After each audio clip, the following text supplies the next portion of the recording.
So these past few days, I've been spending some time with Stellar Blade, as you can see from the footage before you, and honestly, I've been enjoying the game. I was hyped up myself to buy this when it came out on PS5, and yours truly doesn't own a PS5, and I don't ever have the intention of owning that damn thing ever in my life. So I patiently waited, as any gamer on PC would do.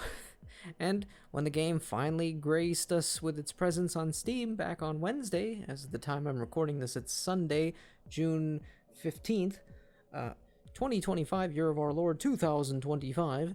Um, I've honestly, like I said, I've enjoyed the game. It's not what I would call the greatest thing I've ever played in my life. I think one of the biggest things this game had going for it was hype. The fact of the matter is the game was first released. I mean, let's just be honest. I don't think most people are counting the PS5 release as the game's true release. I think I've heard some people say where once the game finally reaches the broad audience that is PC, then we can finally count that as the game's true release. Like in the case of something like Final Fantasy VII Rebirth, well, not Rebirth, Remake.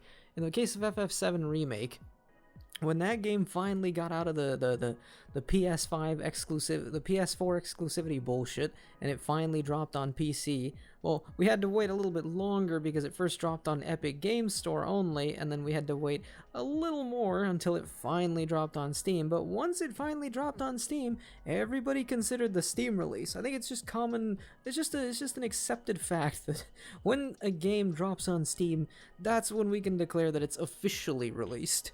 So, Stellar Blade's whole reintroduction into the gaming sphere has been met with a good bit of fanfare. As of right now, the game has over 192,000 plus peak players.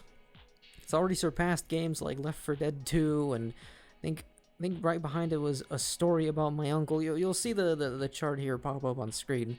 But Stellar Blade, it's not, top 50, but it is in the top 100 most played games on Steam, which for Sony, this is unique because none of the games that they've published on Steam before have even reached numbers like this. Spider-Man didn't do it, Miles Morales didn't do it, Spider-Man 2 didn't do it. I don't even think Helldivers 2 did it either. But this single-player Souls-like game with a well-endowed protagonist that was made by a Korean developer, which as far as I'm aware of, South Korea usually doesn't make single-player experiences. Most of the games I've heard of coming out of South Korea were usually online-only, multiplayer-only, gacha-type games. Something like, I think Blue Archive is one particular case, and then First Descendant is another case of a Korean-developed game. I need to check on that. I think, yeah, Blue Archive is a Korean-developed game. The thing is that now, with this game, to my knowledge, this is probably like the first big single-player game that's gotten big that South Korea has made. And honestly, for their first game, their first like big single-player experience, it's phenomenal. I mean, from an honest standpoint, I wouldn't, if I were to give Stellar Blade a rating right now with the 11 plus hours I've spent on it, I would give this game a solid 7.8, 8.0 out of 10. It's not the most amazing, groundbreaking thing I've ever experienced in my life, but it is fun. And honestly, it does harken back to a time where game developers were just your average nerds like you watching this vid and me recording this video. Just the average nerd who was like, I want to make a game about some shit that I find cool. I need to have ugly alien enemies. It takes place in like a dystopia or some kind of post-apocalyptic world, and the protagonist is either a badass dude or a hottie with a slamming body. One of those two things. One of those. I'm just gonna make whatever comes up to mind. This game really does, bring back those nostalgic feelings from like the 2000s and the early 2010s, where gaming was still something that was, done by people who love the medium. And they wanted to make something that helps them, essentially people who love the medium so much that they want to contribute in their own way to the medium. This is basically what this feels like to me. It's like the closest thing to a love letter to the industry. I mean, obviously there's infinitely better love letters for the gaming industry, but this is a nice little love letter, especially in a year like 2024 where most of the games coming out in 2024 were not very good.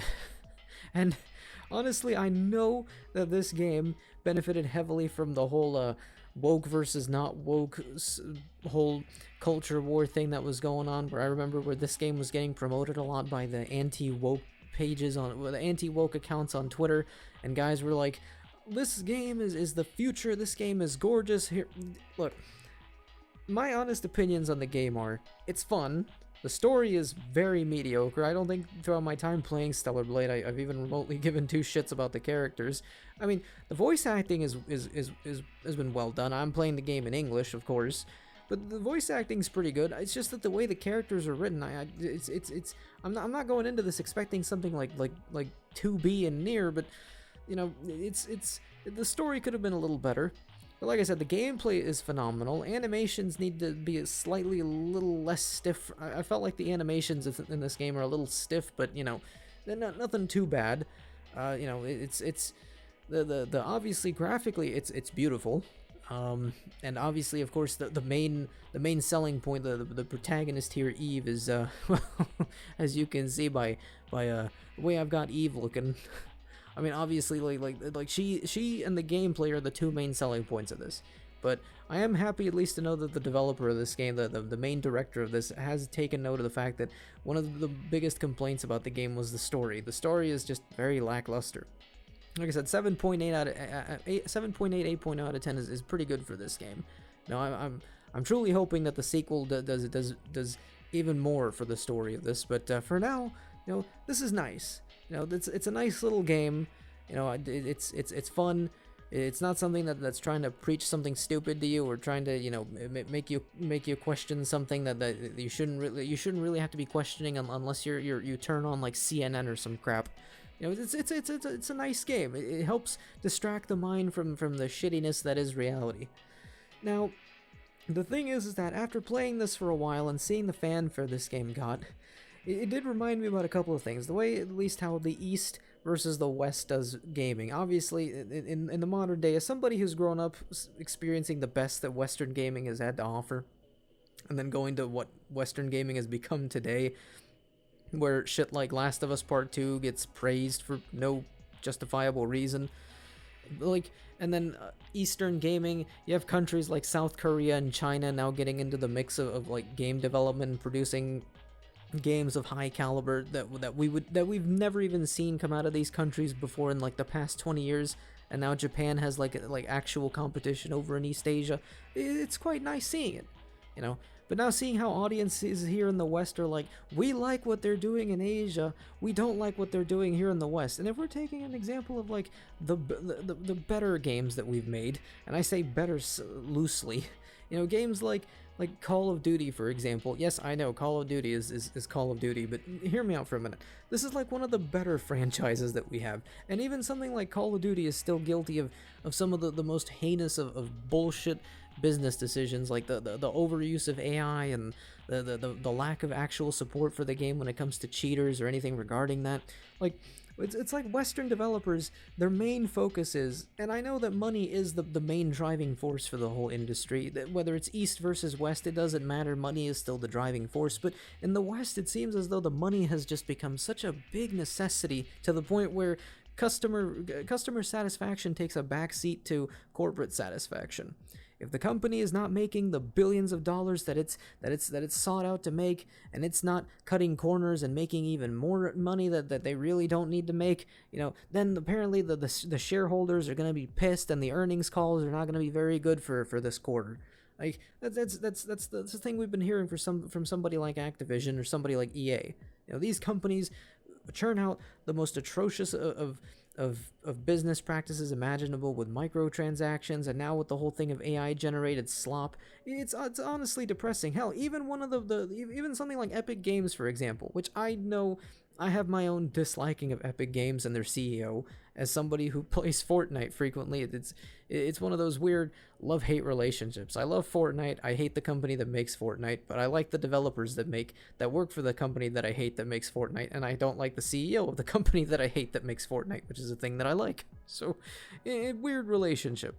But honestly, the whole thing with the Darth Vader AI and that being one of those very weird like signal moments where it's like it's corporate, it's the corporations of Western game developer, the corporations that are Western game developers getting more into the whole notion of we gotta insert AI into our games no matter how much, even though it's just at this point it's known that gamers here in the US don't want AI. We don't want obviously woke nonsense, but we don't want AI either because AI is obviously lazy. You know, literally someone like me could just pull up Chat GPT right now on my computer, type in some prompts on type in some shit on screen, and then ask Chat GPT to generate something. Hell, I could generate a whole script for one of these videos, which I don't, which is why you can hear me stuttering every now and then. I don't use scripts for this. I just do this in one take. But companies like this, like rely on these things that people don't want, make horrendous microtransaction decisions, do creative decisions that make no sense, that nobody likes, and of course, you know, us people in the West who this is our domestic gaming industry, this is what we're exposed to, and we don't like it. Meanwhile, over in the East, you know, at least the games look pretty, the games are fun. The only downside of Eastern gaming is just the gacha mechanics in places like China and South Korea, which I've said this numerous times. Like, if there is one way that China and South Korea could really get into the industry and appeal to a broad range of audiences, and I don't mean like in the sense of, oh, you can appeal to this minority group or this disenfranchised group. No, I don't mean shit like that. I mean just a broader range of gamers in general. People who like would never even have thought about playing your game might have actually considered playing it now that they've seen this thing or heard from like word of mouth or something like that. The biggest thing that I've always felt holds Eastern gaming, particularly South Korea and China and Chinese gaming, the thing that holds their industries back is the over-reliance on gachas. Now I know a lot of people that I know who really like gachas. Like, I know people who really like Azur Lane, or who really like Goddess of Victory. I can never pronounce that. I can never pronounce that game's name right. Nicky. You get what I mean. Goddess of Victory. We'll just call it that. Or something along the lines of Girls Frontline 2, or hell, even Genshin Impact. I mean, I personally have been playing Zenless Zone Zero for quite some time. Of course, I've stopped playing the game because this is the problem with gachas. The problem with gachas is that for the average gamer like myself, and I call myself the average gamer because, you know, I don't have I have my own specific genre that I incline to more. You know, obviously first-person shooters is my preferred genre of games. Third-person shooters is like the second preferred genre, and then after that comes something like an action RPG or something. But like, everybody has their own preferred genre. The thing is that with gachas, when you introduce gacha mechanics into any genre of gaming, the problem that gacha does is that you get invested in the gacha, even if you don't spend any money in the gacha like I have in my case, where I haven't spent a cent on any of the gacha games I've played. You get invested in the game, you collect your waifus or husbando, depending on the type of gacha game that you're playing. You've collected a good bit of it, you've saved up enough of the in-game currency after grinding the game for several hours that you've managed to land one of these cool characters, and then afterwards you're like, great, I have my favorite character, and then the game adds more and more and more characters, because that's how gacha games survive. They need to constantly dump more and more new characters. You know, if they're not dumping new content, you know, constantly, well, not as constantly as something like the AI-generated slop that is Call of Duty Black Ops 6, well, the multiplayer specifically, or even the zombies mode, just Call of Duty, you know, just Call of Duty Black Ops 6 in general, just the AI-generated slop or game, where that game can churn out content pretty much weekly, thanks to the help of the laziness that is AI. In the case of Chinese and Korean devs with gacha games, they can't use, you know, AI-generated slop, because obviously, you know, in those countries, creativity is still, you know, necessary. You know, corporate needs are still there, but, you know, corporate needs also realize that there's got to be some level of customer satisfaction. If customers realize that you're not making, you know, the product yourself by hand with, you know, in the development studio, people are gonna notice, and people are gonna say, I'm not gonna buy this crap if it wasn't made by an actual human being. It was made by a fucking computer. Why the hell would I actually spend my hard-earned money on anything in this game if you know, if a human didn't actually, you know, take time out of their day to make this for me, you know? with gacha games, the problem is every single time new characters get added in order to sustain the game's life, like, yeah, the game gets new mechanics here and there and all that, but you get tired because once you've already, invested your time or even your money into getting one specific character, then when more characters come in, you just get overwhelmed by them, and you're just like, I'm getting tired of following this. Plus, on top of that, these are games that demand your attention almost 24/7, if not 24/7. Well, not 24/7, but you have to at least devote some kind of time of your day to playing these games.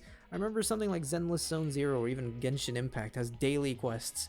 And a lot of these online-only live service games have daily missions or daily quests that they make you do, because the whole point of doing them is to get you to engage more with the game. If you're engaging daily with the game rewards you by giving you in-game currency. Premium currency that you could exchange for, in the case of gachas, like rolls or wishes or well, rolls basically on the fancy banners and shit. You accumulate all this, and then you have enough to roll for the next character. But then the other problem with gacha comes when you roll on a banner. Like, for example, the new the new Zenless waifu that got added. I rolled on this character. I think I was at like almost 80 something rolls or something, because I've been rolling for a while. Even though I've been on and off on Zenless for a while, I've been rolling constantly in the game, based on whatever I was able to grind from the seasonal events and shit. And I thought, okay, I'm gonna roll, this character, and I'm gonna be all satisfied that I have this character, and then whatever. Well, the problem comes when the game rolls you a character that you didn't ask for. In my case, I rolled a Neko Mata again, which I don't use her remotely, or do I?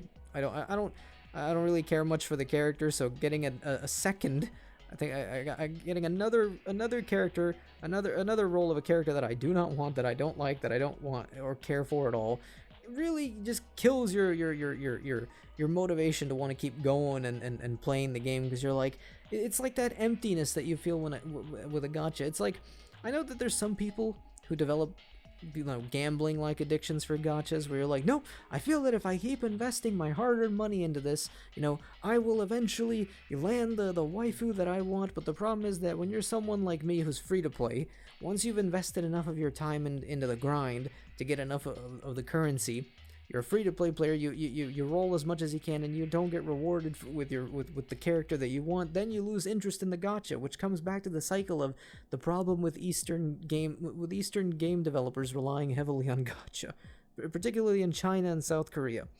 The problem with gacha is, once you've reached that point, if you're a free-to-play player who obviously will never invest a dime of your hard-earned money into these games, because you know that it's a trap to suck you in, to keep getting you to pay money, to a game where you're gonna eventually get addicted into the rolling system, because these games were designed with that mindset. And I fully understand why Chinese and Korean developers did this, because to my knowledge, in China there's a limit to how long you can play video games in a day, and I know in South Korea up until recently there had been a limit to how many hours of the day you can play video games there. Of course, I think the government there got rid of that law. If that's the case, you'll see an article on screen linking to that. If not, well, there won't be an article on screen. But I think, to my knowledge, the South Korea did undo their gaming limits law. I'm assuming that might actually change things in the course of how South Korean game developers do game development now, and their monetary practices on how they intend to actually finance their games and actually sell their games in the future. Because now the whole point of gacha games in China is, if Chinese audiences can only spend a certain amount of time playing video games, then you're going to have to provide them a game that's not going to take too much time out of their lives. They only have a very limited amount of time to actually play video games, so you have to give them something that's quick, that they're going to be able to invest about 2 to 3 hours of their daily lives, and that's about it. After that, the CCP in the case of China just cuts them off. I don't know how South Korea did it, but at least in China, I'm assuming the CCP just cuts you off completely and says, nope, go do something else, because Xi Jinping doesn't want you to distract your mind from the Chinese economy not doing so hot today. But I get the whole need of doing gachas in these places, but now that things are at least loosening up, and at least in South Korea, loosening up on restrictions on gaming, nowadays you can take an opportunity like this to make a game like Stellar Blade. You can make a single player experience where people will have to devote hours of their day to actually getting into the game, the story, the mechanics, and everything. And I'm gonna once East Asian devs finally abandon the reliance on gacha as their primary source of gaining income from their games, I'm almost certain that China and South Korea will definitely be overtaking when it comes to game development. I don't know if they would overtake Japan, but they'll definitely overtake the West entirely in that sense. I mean, China's huge. I mean, I mean, aside from the fact that, if they let go of their reliance on gacha, in China's case, if they let go of their over reliance on gachas and the CCP's annoying meddling and everything over in China, if these two things were gone, the potential for a country like China to be, amazing in game development is unlimited at that point. It can do just about anything. I mean, the creativity over there is insane. It's creativity that we've never even seen before because we were never even exposed to it before over here in the West. Now that we get to see it with something like Genshin and then Zenless and then Black Myth Wukong, and hell, even Girls Frontline, that was developed in China, or hell, even COD Mobile. That's Call of Duty developed by a Chinese developer. We see what they do over there and we're like, this is impressive. The Chinese are able to make a better Call of Duty than Treyarch, Infinity Ward, or Sledgehammer. Like, make it make sense. What exactly? Like, I know that the standards for what goes and what doesn't go, in the East and the West is way different. But I mean, come on. In the West, we have live services just like in the East, and we both have shitty microtransaction practices. The only difference is that at least in the case of the East Asian devs, they seem to give more of a shit about customer satisfaction. Even if you're doing some pretty shitty practices for trying to pull max profit out of somebody's pocket via microtransactions, at least you're making those people happy by telling them, the microtransactions you're spending money on are pretty. They look good. There's stuff you want to spend money on, and these were things that were actually worked on by a human being. In the case of Western microtransactions, we're making games where it's like, look, our characters are butt ugly as hell, or look how many marijuana leaves we can stick on something. Look, guys, Seth Rogen. Don't you like Seth Rogen? Don't you like Pineapple Express? Here's Seth Rogen again. It's and if it's not that, it's like some generic AI generated anime waifu slapped onto a gun with a bunch of like rainbow barf effects on it or something. Or cell shading, like the difference between how we see creativity and, well, no, I wouldn't say we and like myself, but how like our game developers and our gaming publishers see creativity as opposed to how they do things in the East, and even not just in China or South Korea or Japan, but even in places like hell, like I think Munfish, for example, I think Munfish is a Russian developer. Like hell, even in Russia, they seem to get, what audiences want, what audiences like. If you're gonna make someone, empty out their pockets for your microtransactions, at least make the microtransactions worth spending money on. And even then, once these companies, completely just abandon microtransactions or gacha mechanics or loot box mechanics, like I said, the potential for China and South Korea to really go out there and like really go far in the industry is limitless at that point. The West is pretty much fucking doomed at that point unless they find some kind of way to compete.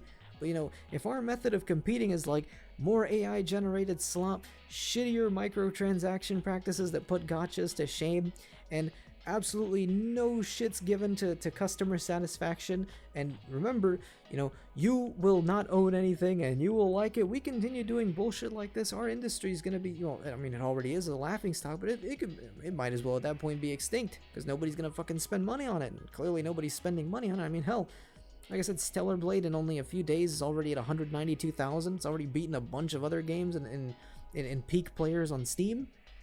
It's Sony's best-selling game on release on Steam. Clearly, the East is doing something right, and clearly here in the West, we're falling behind. And unless we actually do something, go back to the old ways of how we did things. If we keep letting these jack-offs in suits with shitty business degrees with no actual experience in the gaming industry, Like, there was guys in the Western gaming industry who literally don't have never even touched the games that their companies have made.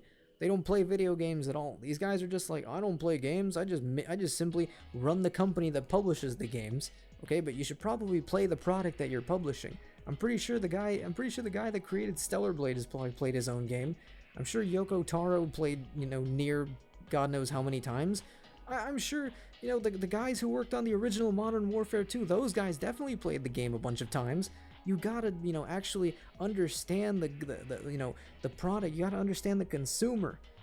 Even if you're wanting to screw the consumer over with microtransactions and nickel and diming them for everything, at least, nickel and dime them in a way where they actually want to empty their pockets out at you.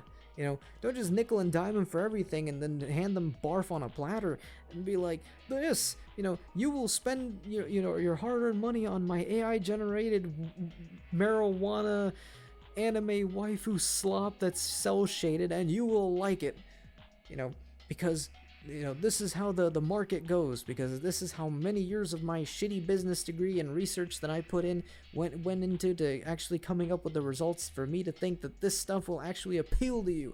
You will like it, and you will shut up. That's not how we should be doing things. I mean, yeah, I'm happy for the East, and I enjoy their products, I mean, I enjoy a lot of stuff from the East. I mean, hell, I have a lot of products that come from the East. My TV was made in China, my phone was made in South Korea, and my car was made in Japan. So, the East makes a lot of things that I absolutely love. But again, as an American, as a Westerner, it brings, I mean, there's a lot of things about modern day America that bring me great shame, but, as an American gamer, it brings me great shame that our industry used to be considered, used to be respected to an extent, and now we're just not even respected to any extent at all, because we're just a laughing stock. We can't make anything that's worthwhile, and when we attempt to make something, there's always some jackass that shows up and has to introduce some sort of corporate sort of getting tongue twisted there, some sort of corporate bullshit into the mix and just ruining everything. Just knock it off. You just understand the industry. Do something that appeals to audiences. Make something good for once, for fuck's sake. Otherwise, like I said, Western gaming is just gonna collapse. Anyways, thank you for listening to my lovely rant. Hope you enjoyed the bakery on screen for the last couple of minutes, and I will see y'all next time. Peace.